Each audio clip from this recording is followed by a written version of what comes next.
comme vous le voyez, ça c'est tout à coup extrêmement tendu ici.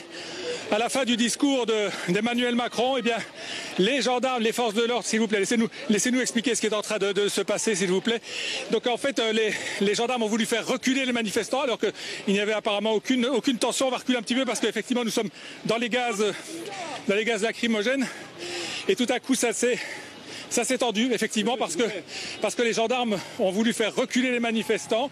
Il y a eu des jets de bouteilles, des jets de pierres des deux côtés. Donc voilà la situation actuellement, alors que les manifestants voulaient voir passer le cortège présidentiel. Voilà, je me retourne, vous voyez, on ne voit plus, finalement, on s'est éloigné de plusieurs centaines de mètres par rapport au rond-point où les manifestants étaient rassemblés depuis tout à l'heure. Donc voilà, en résumé, ce qui s'est passé, alors que le président achevait sa première déclaration, eh bien, sans doute les forces de l'ordre ont reçu comme consigne de faire reculer les manifestants qui étaient le long du dernier rond-point avant l'aéroport de Gilo. Donc les gendarmes ont avancé en ligne vers les manifestants avec leurs boucliers. Et là, évidemment, l'affrontement était inévitable. Mais c'est vrai que des deux côtés, il y a eu jet de lacrymogène du côté des gendarmes et puis jet de projectiles du côté des manifestants.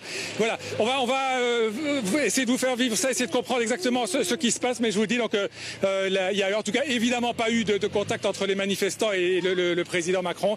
Les manifestants ont été empêchés d'approcher au plus près, alors qu'ils étaient à ce moment-là basés sur le rond-point, le dernier rond-point. On était pacifique. Voilà. Donc je vous propose de vous retrouver dans un instant.